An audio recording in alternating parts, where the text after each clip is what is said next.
When are you coming to North Carolina? Emily prodded. You have to have another dress fitting, not that you ever gain an ounce. It's more of a show of solidarity with Gabby, who's still fighting baby weight. And there's the bridal shower Grandmother and Gabby are throwing, then the rehearsal dinner. I'm thinking we need a bachelorette night, just us girls. I want you here for every minute. This is going to be the absolute best summer the Castle sisters have ever had in Sandcastle Bay. I wouldn't miss any of it, Samantha assured her. After all, wasn't I the one who predicted last August that you and Boone were going to get back together?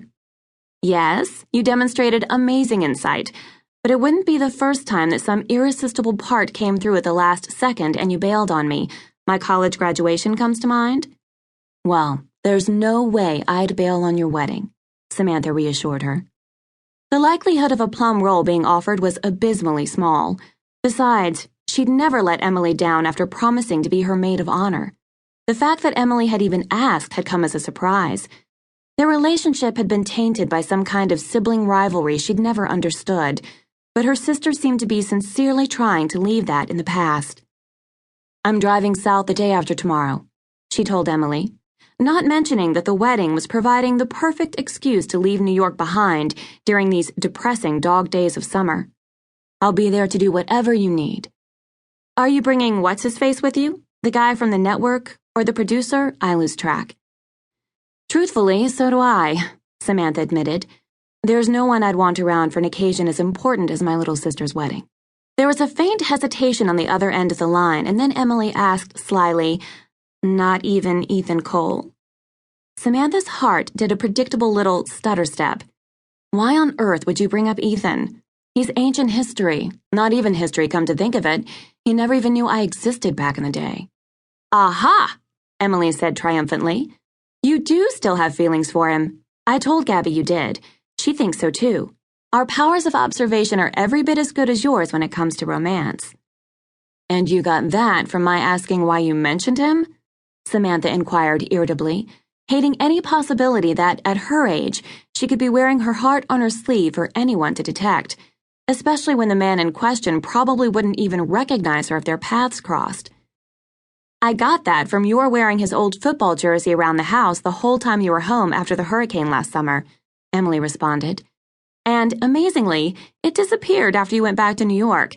I'll bet it's in your closet up there right this minute. It is not, Samantha retorted, glancing down at the gold and green jersey she was currently wearing. So what if she still harbored a not-so-secret crush on the star quarterback from the high school? 3 years older and surrounded by throngs of local girls, Ethan had never once noticed her back then. She was a summer kid, not even a blip on his radar. She seriously doubted he'd discovered deep feelings in the intervening years just from spotting her in some detergent commercial, and that was even assuming he knew it was her. You know he never married, Emily said casually, and he and Boone play golf together. Boone's asked him to be in the wedding. Samantha's stupid heart did another of those annoying little telltale hop, skip, and jumps. Not on my account, I hope. Of course not, Emily said. But he is Boone's best man, which means you'll be seeing a lot of him. Samantha groaned.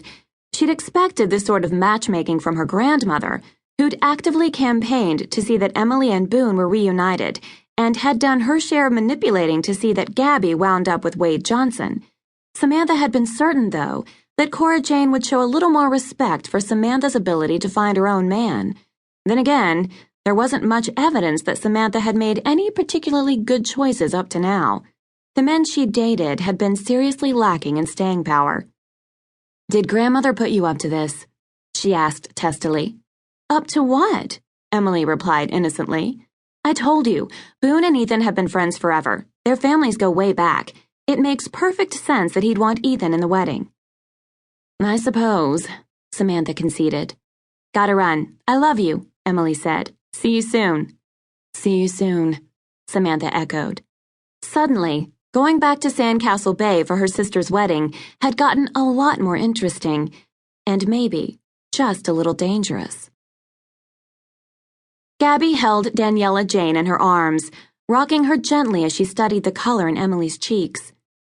Well, did you find out whatever it was you wanted to know when you spoke to Samantha? She asked. Oh, Samantha still has it bad for Ethan, all right.